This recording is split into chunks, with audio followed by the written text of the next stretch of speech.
When preparing your property for wildfire, start with the home itself and move outwards. After you have treated the immediate and intermediate zone, you should reduce the amount of fuel available for fire in the extended zone, or the area 30 to 100 feet from the furthest exterior point of the home. In this area, it can be important to work with professionals and collaboratively with neighbors to protect your home and adjacent properties. In the extended zone, make sure to properly dispose of any heavy accumulation of down woody debris. Remove vegetation adjacent to outbuildings or under large stationary propane tanks in this area. Remove small conifers growing between and underneath mature trees. Keep grasses and wildflowers under 8 inches in height.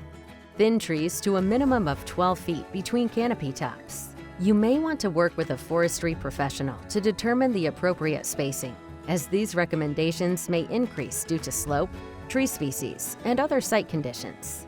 For more information on how to prepare for wildfire, visit mtfireinfo.org.